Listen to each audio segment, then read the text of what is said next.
Ayojo Aho Ntifa Fanami Fuma Amesi Ekisef Obugan Hinsraya here. Wezan Fuma. Hashtag nobody. Me. The first step to reclaiming our heritage, or the journey of self-discovery, or the pursuit of knowledge, or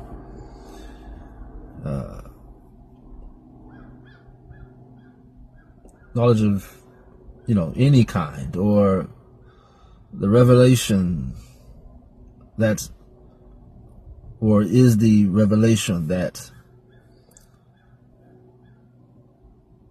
nothing you are about to discover is new.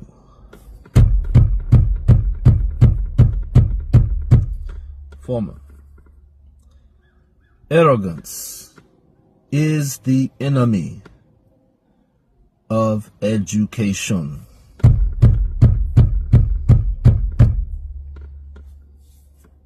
Education.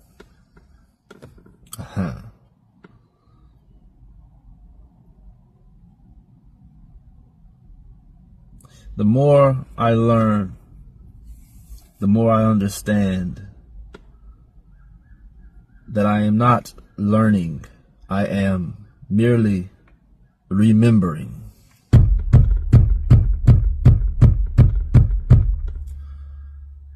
Uncle Dr. Ivan van Sertima has a beautiful quote.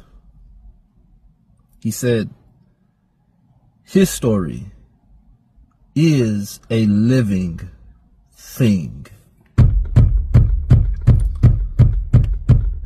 History is a living thing, former. And that all knowledge,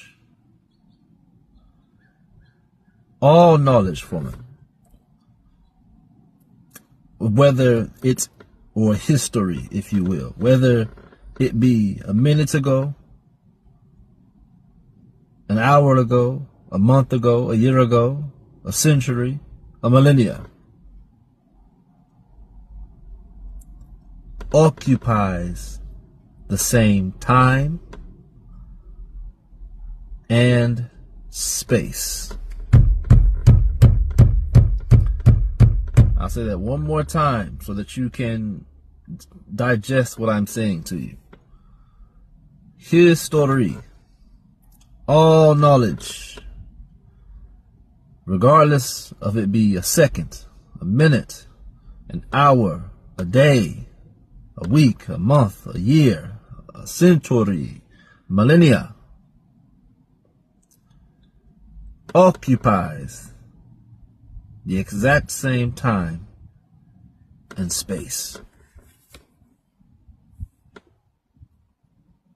For me, when you realize that history is a living thing, when you realize that what you are reading, that when you are reading or perceiving, whatever that form of education may be,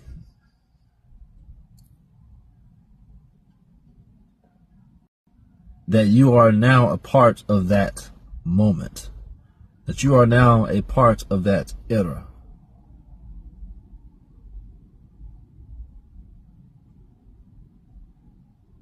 And how you perceive that history determines how you live in this current world. And what I just outlined to you, Former, is why history is a living thing. Your knowledge or lack thereof does not take away from its existence.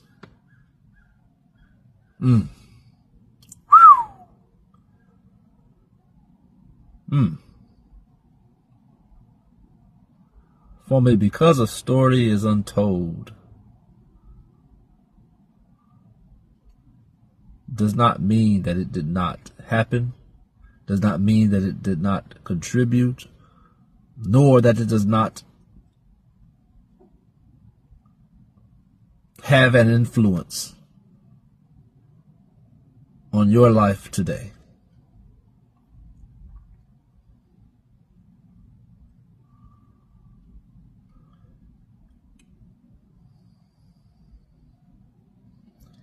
And so the arrogant think that they are discovering something.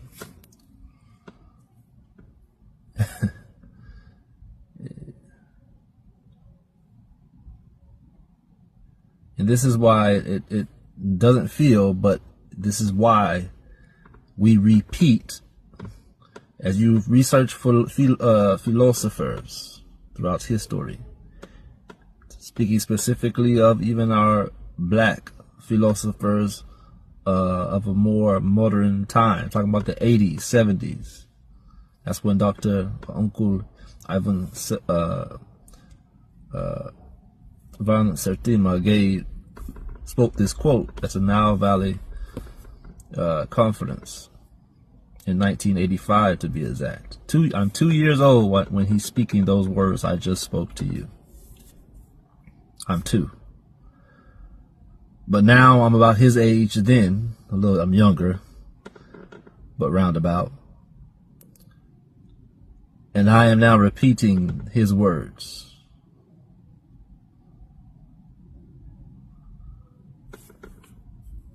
History is a living thing for me. I'm not saying anything new. Neither was he. We are both merely speaking from what I understand is the Bogbokokwe, or what you would call the Holy Spirit, aka the all consciousness.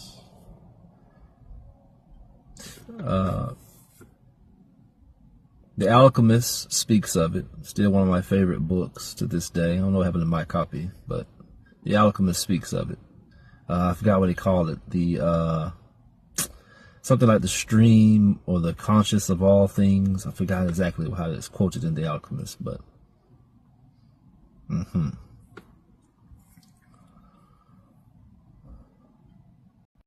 the problem with many Israelites is they made the same mistake that they made in Christianity, mistakenly thinking that they have arrived.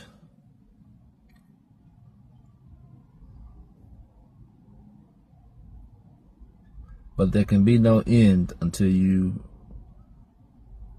understand where it all began. And I suppose that is a fitting close to what I'm trying to say to you for me, or convey to you for me.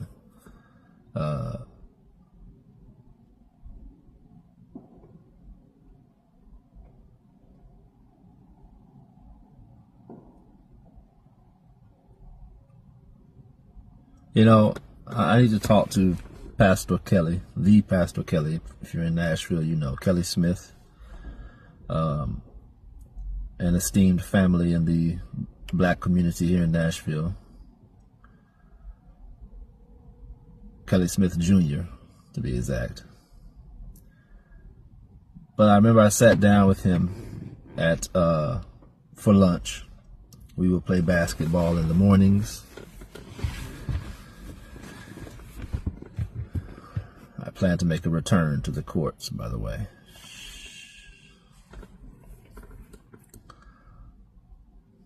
Gotta stay in shape. Mind, body, and soul, correct? But I remember sitting down talking to him because when we would pray, I would play a bunch of pastors,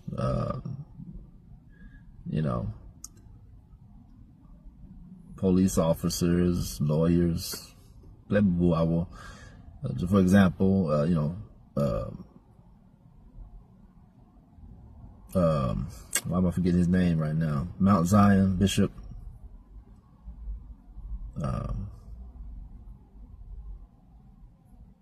No, I forget his name at the moment. But yeah, so we would pray in a circle before we play. And when I came into the truth, when I awakened, I began, no longer following the Christian path. I no longer held hands in that circle. I would stand to the side and just stand to the side while they were praying and just be silent. I wouldn't say anything, let them do their thing, but it was obvious that, I was no longer a part of what they were. And so eventually, Pastor, he said he wanted to sit down with me. So he went to sit down for lunch. And, he's just like, tell me what do you believe? What do you believe, basically? And I gave him the Cliff Note version. But at the end of it, I'll never forget, he just sat, listened to me, Didn't say much, just let me talk, just listened. And at the end, though, before we parted ways, he said, all I will say to you, Joe, is keep searching. Just keep searching. Don't stop searching. Now, mind you, Pastor Kelly Smith,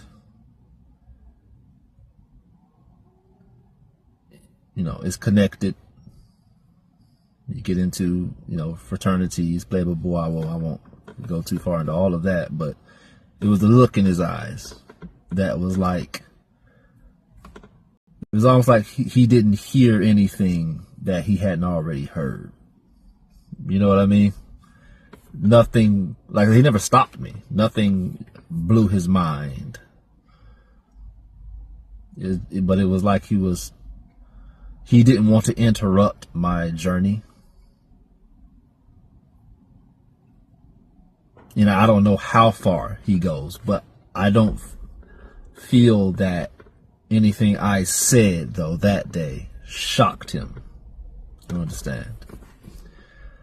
And so that's what I'm saying to you, all of my Christian brothers and sisters, all of my Israelite brothers and sisters, Muslims, Buddhists, Buddha. Keep searching. Don't stop searching. And don't be surprised or afraid of what you find.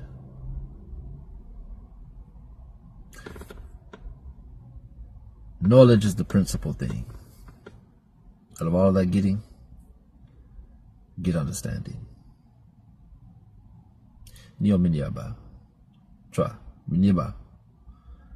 Piao.